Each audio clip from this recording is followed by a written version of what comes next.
Project को लेकर आप सर प्रतिज्ञा 3 जो है इसमें वही कलाकार होंगे जो पुराने थे, वो तो है ही हैं, साथ में कुछ नए चेहरे जुड़ेंगे।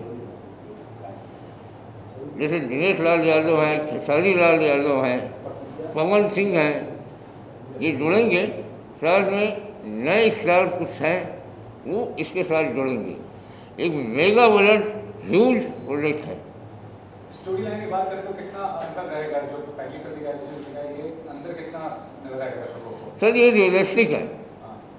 ये जो है उस तरह की फिल्म है जो समय परिस्थितियाँ उसके साथ चल रही है, कैसे आदमी में चेंजेस होता है और कैसे कैसे डेवलपमेंट होता है, उसके अंदर क्या चल रहा होता है, और आज की परिस्थितियों में ये फिल्म बन रही है। और ये स्टार्ट होती है ये जर्नी 25-30 साल से पहले से। तो एक तरह से ये सिक्वल है ही है, साथ ही साथ ये एक जर्नी भी है, यात्रा है। और फिर एक जगह एक पड़ाव जाके प्रतिज्ञा लेते हैं कि आसपास के जो हैं फिलहाल उन्हें हम लोग कुछ नहीं कर सकते, लेकिन जो आसपास के लोग हैं, जो बुराइयों की जड़ हैं, इनको खत्म किया जाए। कब से शुरुआत करने वाले हैं? शूटिंग शेड्यूल कब से शुरुआत होगा? सर बस बहुत जल्द शुरुआत करेंगे, है ना। स्क्रिप्टिंग तकरीबन हो गई है, अब रिकॉर्डिंग पे जाएंगे। फिर डेटों का कॉम्बिनेशन, जब तक रिकॉर्डिंग होगी उस बीच में डेटों का कॉम्बिनेशन, लोकेशन हंटिंग, ठीक है, ये सारी चीज़ों को देखते हुए मेरे ख्याल से ये सितंबर में शुरू हो जाना चाहिए। सर आपने क्या करेंगे इस प्रोजेक्ट को लेकर, उत्साहित हैं इस प्रोजेक्ट के बारे में, और के बारे में बताइए कि कोई अंतर भी रहेगा कि जो एक्चुअली जहाँ तक मुझे जानकारी है, सबसे पहली बात तो ये है कि मैं पहली प्रतिज्ञा का भी हिस्सा रहा, दूसरी प्रतिज्ञा का भी हिस्सा रहा। बतौर एक्टर सुशील सर के साथ मुझे अभिनय करने का मौका मिला, तो एक बहुत ही हमारी एक अच्छी बॉन्डिंग, एक ट्यूनिंग है हमारे बतौर एक्टर और डायरेक्टर। चूँकि मैं तो डायरेक्शन भी करता हूँ, लेकिन मैं और सब फिल्में हैं, लेकिन अभी क्या इनके साथ मैंने जो किया है एज एन एक्टर, और मैं शायद इसमें भी हो सकता हूँ बतौर एक्टर, तो ये अभी गुप्त है, क्योंकि कास्टिंग अभी बहुत जल्द उसकी जारी की जाएगी, कौन कौन होंगे इस फिल्म में, और इसकी सूचना बहुत जल्द आप लोगों के बीच आएगी। क्योंकि आज हमारे जो इसके सबसे पहले प्रतिज्ञा के जो निर्माता अनिल सम्राट जी रहे हैं, वो इसके कर्णधार कहे जाएंगे। उन्होंने बहुत अच्छी भूमिका बतौर निर्माता प्रतिज्ञा में निभाई। प्रतिज्ञा 2 में उन्होंने बतौर एक्टर भी अपना किरदार एक निभाया है। चूँकि आज उनका जन्मदिन है 10 तारीख आज, और आज के दिन एक अच्छा मुहूर्त था, तो एक अनाउंसमेंट इस फिल्म की करनी थी। चूँकि बहुत दिन से प्लानिंग चल रही थी प्रतिज्ञा 3 की, और चूँकि सुशील सर ने पहली प्रतिज्ञा और प्रतिज्ञा 2 को जिस तरीके से पिरोया, दर्शकों के सामने प्रेजेंट किया, तो ये सबको पता है कि दोनों ने एक बहुत ही बड़ा इतिहास रचा। जब सिनेमा हॉल का दौर था, दोनों ही ने सिनेमा घरों में काफ़ी धूम मचाया। और ये भी आपके जानकारी के लिए बता दूं कि टेलीविज़न सैटेलाइट पे भी दोनों फिल्मों की प्रतिज्ञा, दोनों सीरीज की काफ़ी धूम रहती है, बहुत ऊंची टीआरपी रहती है। तो उसको मद्देनज़र रखते हुए प्रतिज्ञा 3 की प्लानिंग की गई है। क्योंकि प्रतिज्ञा 3 है तो जैसा कि सर ने बताया कि कोई ना कोई प्रतिज्ञा तो लेने वाला होगा, और क्या प्रतिज्ञा होगी और उस प्रतिज्ञा को कैसे पूरा करेंगे हमारे इस फिल्म के नायक किरदार, वो इस फिल्म में आपको देखने के लिए मिलेगा। और एक बहुत अच्छा संयोग बना है, जैसा कि सर ने भी बताया कि फिल्म की स्क्रिप्टिंग लगभग पूरी हो चुकी है और गीत संगीत का भी कार्य चल रहा है। विनय बिहारी जी से जुड़े हुए हैं, और भी हमारे बहुत सारे पुराने टेक्नीशियन इसमें जुड़े हैं। लेखक संजय राय हैं जिन्होंने प्रतिज्ञा 1 लिखी थी, प्रतिज्ञा 2 लिखी है, और प्रतिज्ञा 3 भी उन्होंने ही लिखी है। तो एक बेहद रोचक प्रोजेक्ट बनने वाला है, और आप सबकी ब्लेसिंग्स की ज़रूरत है। और मैं उम्मीद करता हूँ कि एक बहुत ही अच्छी कामयाब और इंटरटेनिंग फिल्म होगी प्रतिज्ञा 3। सर मैं आपसे जानना चाहूँगा, जब सीक्वल बनते जाते हैं, 1 हुआ, 2 हुआ, तीसरे पे आया, लोगों की उम्मीद बढ़ती है। हाँ जी। और जिस हिसाब से टाइटल और जो पिछला जो है इसमें मार धाड़ तो होने वाली है। हाँ जी, हाँ तो जी। नया जमाना आ गया, नया बहुत कुछ नया चेंज हुआ है। हाँ। क्या कुछ नया इसमें मार धाड़ देखने को मिलेगा? कुछ टेक्निक इस्तेमाल करेंगे, कुछ उस बारे में खुलासा करना चाहेंगे? ये रियलिस्टिक है। आज तक जो फिल्में बनती रही हैं उसमें लोगों ने साउथ फिल्मों की कॉपी की है। साउथ फिल्में जो होती है ना, ये हमारा ये प्रतिज्ञा 2 में भी था, हमारा 1 में भी था, लेकिन ये जो है पूरा hand to hand fight, realistic fight, realistic punch, सब रियल होगा।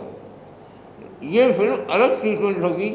ये लगेगा ही नहीं कि सिनेमा बन रही, ये लगेगा कि हम अपनी आंखों से देख रहे हैं। ऐसे आप पंचायत देखकर पंचायत हिट हुआ है, ऐसा लगेगा अरे ये तो सारा हमारे साथ हो रहा है यार, एकदम रियलिस्टिक। सर ने बताया है कि भाई इस बार थोड़ा फिल्म की कहानी में या इसके प्रेजेंटेशन में काफ़ी रियलिस्टिक अप्रोच रहेगा। हाँ। तो आप देखेंगे जैसा कि आपको ऐसा प्रतीत होगा कि ये तो हमारे आसपास आमने सामने हमारे बीच की कहानी है। तो इस तरीके से सर की एक योजना है कि इसको रियलिस्टिक तरीके से प्रेजेंट करने की योजना है प्रतिज्ञा 3 को। जी मैं जानना चाहता हूँ, समय काफी बीत चुका है। प्रतिज्ञा का पार्ट 2 है जो मुझे लगता है कम से कम 2014 में शायद आया होगा। Yes yes yes. तो करीब 8 साल का वक्त बीत चुका है। हाँ जी। बहुत समय नहीं लग गया क्या फिल्म को बनाने में, या जो इसका सीक्वल है या पार्ट 3 है उसे आने में? हाँ, टाइम तो लगा है। उस बीच में मेरी भी व्यस्तता थी। एक फिल्म बना रहा था सम्राट जी के साथ, जी ज़रार 2। पहला पार्ट अजीत श्रीवास्तव जी ने बनाया था, दूसरा पार्ट मैंने बनाया था जी सम्राट जी के साथ। उसके बाद जो है मैं लल्लू की लैला एक फिल्म मेरी रिलीज हुई है, उसमें बिजी हो गया था मैं, ठीक है ना। अब जो है समय मिला है, क्योंकि एक सर्जरी थी मेरी, मुंह की सर्जरी है, उस वजह से थोड़ा मैं ये ढका हुआ है इसलिए टाइम लगा। अब फ्री हुए तो बना रहे। जैसा कि मैं आप सबको फिर से बताना चाहूँगा, बहुत लोगों को जानकारी है या नहीं भी है, बहुत लोग नहीं जानते हैं। सुशील उपाध्याय जी जो कि प्रतिज्ञा के डायरेक्टर रहे हैं, एक सफल डायरेक्टर है। प्रतिज्ञा ही नहीं, इसके अलावा भी कई सारी फिल्मों इन्होंने बतौर डायरेक्टर की हैं। यूँ कहूँ कि जब इस दौर की शुरुआत हुई तो सबसे पहली पिक्चर कन्यादान रवि किशन कुणाल सिंह जी को लेके इन्होंने Manoj Tiwari ji guest appearance item number. जी हाँ। सर मैं ये जानना चाहूँगा, काफी समय तो बीता है। अब मैं जो कहना चाह रहा था एक्चुअली, तो एक सफल निर्देशन के तौर पे ये सुशील जी ने किया है। चूँकि अभी इनकी थोड़ी तबीयत कुछ प्रॉब्लम चल रहा था और इनके सर्जरी हुई है, तो ये कुछ दिनों से बेड रेस्ट पे थे। और मैं यूँ कहूँगा कि बहुत लंबे अंतराल के बाद ये वापस आए हैं। और एक ये भी वजह है कि इन्होंने मास्क लगाया हुआ है। हाँ। तो एक मेजर सर्जरी हुई है इनकी, लेकिन अब ये बिल्कुल फिट हैं, तंदुरुस्त हैं और उसी जोश जुनून और विश्वास के साथ प्रतिज्ञा 3 की मेकिंग के लिए आए हुए सर। सर मेरा एक सवाल थोड़ा जी। स्पष्टीकरण चाहिए। नया समय आया सर, कोविड के बाद वेब सीरीज का समय चला। हाँ जी। और आप कह रहे हैं रियल थोड़ा फाइट दिखाएंगे। Yes। जब इस तरह की होती है, अब नए समय में गाली गलौज भी आ रही है। हाँ। दिखाया जा रहा है कि कुछ इसमें भी ऐसा होगा, रियल दिखाने के लिए गाली गलौज होगी। हो सकता है, हो सकता है। वहीं तो हो सकती है जहाँ तक सेंसर अलाउ जहाँ तक सेंसर अलाउ करेगा, बाकी रहेगा वो कहीं और यूज होगा। हाँ जी हाँ। अब मिर्जापुर की बात करना आई नो, तो हो ये सकता है। हो सकता है, लेकिन वही है, सेंसर को मद्देनजर वो रहेगा वो वेब सीरीज। अच्छा सर, एक ये भी जानना चाहिए, संगीत को लेके क्या कुछ तैयारी होगी इसके अंदर, किस तरह का संगीत आएगा? संगीत विनय बिहारी जी, गीत संगीत विनय बिहारी जी का होगा। जैसा कि प्रतिज्ञा पहले सीरीज और दूसरे सीरीज में भी उन्हीं का काफ़ी योगदान रहा, गीत से जुड़े रहे। लेकिन इस बार संगीत भी वही करेंगे, क्योंकि एक बहुत ही गुणी और एक अच्छे रचनाकार कह लूँ और संगीतकार कह लूँ, ट्यून भी बहुत अच्छा बनाते हैं। उन्होंने बताने की ज़रूरत नहीं है, विनय बिहारी जी ने अपने आप को प्रूफ किया है गीत संगीत में। तो एक और ये भी किसी से छूटा नहीं है कि एक ही फिल्मों के अंदर कई कई गाने उनके हिट रहे हैं। प्रतिज्ञा के दोनों सीरीज के कई गाने हिट हैं, ये सबको पता है। तो इस बार भी जिम्मेदारी उनको दी गई है, तो मुझे उम्मीद है कि आप लोगों को एक बहुत ही संगीतमय फिल्म देखने को मिलेगी। संगीत यस यस। तो गीत संगीत एक बेहद इसका इम्पॉर्टेंट पार्ट है, जो आप इसका आनंद उठाएंगे इस फिल्म में। कितना ज़्यादा अंतर नजर आएगा मेरा एसोसिएशन इस फिल्म से नहीं, अनिल सम्राट जी से है। और मैं उम्मीद कर रहा हूँ कि शायद मैं इस फिल्म का पार्ट रहूँ। मैं उनके जन्मदिन है आज, उनका 10 तारीख है, तो मैं उनके जन्मदिन पर उनको ढेर सारी बधाइयाँ देता हूँ और प्रतिज्ञा 3 के लिए उनको बेस्ट ऑफ लक बोलता हूँ। कि सबसे बड़ी बात यह कि भोजपुरी इंडस्ट्री आज सरवाइव कर रही है और अच्छा कर रही है। आज 22 चैनल हैं और इन फिल्मों का योगदान है, बड़ी बड़ी हिट हुई तभी आज इतने सारे चैनल, इतनी सारी चीज़ें खुली हैं। बस आप लोगों से यही दुआ करता हूँ और अनिल जी से कि अच्छे अच्छे सिनेमा बनाएं और भोजपुरी को और आगे बढ़ाएं। सर आपसे हम क्या कहते हैं, काफ़ी सफल रहा, पहले भी वो जो पार्ट आया था, ये कितना उम्मीद है आपको सफल होगा? और अच्छी फिल्म है। पहले भी अपना पार्ट 1 प्रतिज्ञा पार्ट 1, प्रतिज्ञा पार्ट 2, पार्ट 3 भी बनेगी, उससे ऊपर ही बनेगी, दोनों फिल्म से ऊपर ही बनेगी। पर फिर भी जब सीक्वल कुछ होता है तो लोग उम्मीद ज़्यादा होती है, सफल हो जाता है। पहले फर्स्ट पार्ट अगर सफल है, सेकंड पार्ट सफल है, तो तीसरे में उम्मीद ज़्यादा होती है, दर्शकों के लिए बेहतर होना चाहिए। डायरेक्टर सर पे उम्मीद है, वो अच्छा ही करेंगे। और हम उम्मीद ये कर रहे हैं कि प्रतिज्ञा 3 से ऑडियंस वापस थिएटर में आएगी। और आज के ज़माने में OTT प्लेटफॉर्म का चलन है, क्या लगता है कि भोजपुरी इंडस्ट्री में भी जो एंटरटेनमेंट का कंटेंट है वो भोजपुरी इंडस्ट्री बिल्कुल है। अभी आपने देखा होगा चौपाल करके एक OTT ऑलरेडी भोजपुरी का लॉन्च हो गया है और OTT तैयारी पे है, जिनको बारे में मैं जानता हूँ। तो क्योंकि अपने पास हम लोग वर्ल्ड की 3rd लैंग्वेज है जो सबसे ज़्यादा बोली जाती है, शायद आप लोगों को भी इस बात का पता है। तो इस वजह से मुझे लगता है कि आने वाला समय, अभी जैसे भोजपुरी इंडस्ट्री 18 साल की ही है, 25 की होने दो। मेरे को उम्मीद है कि ये इंडस्ट्री भी और अच्छी हो जाएगी और चेंज हो जाएगी, मेकर चेंज हो जाएंगे, थॉट प्रोसेस। आप जितनी भी वेब सीरीज़ हिट हो रही हैं वो यूपी या बिहार बेस्ड ही हिट हो रही हैं। आप देखेंगे जितने भी कंटेंट्स हैं।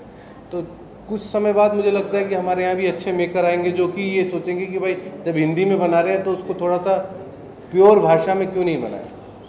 तो ऐसा चाहूँगा कि आज के दौर में कितना उभरा है इंडस्ट्री, मतलब कोरोना का 2 साल से ऊपर हो गया समय, आगे क्या भविष्य नजर आ रहा है? आपको एक बात बताऊं, सारी इंडस्ट्री बंद थी लेकिन सिर्फ भोजपुरी इंडस्ट्री थी जो कोरोना काल में सबसे ज़्यादा फिल्में बनाई। हम सारे एक्टर बिजी रहे, सारे ऑलमोस्ट डायरेक्टर बिजी रहे, सब ने काम किया बिकॉज हमारे चैनल बढ़ रहे थे और उनको डिमांड थी कि हम फिल्में बनाएं।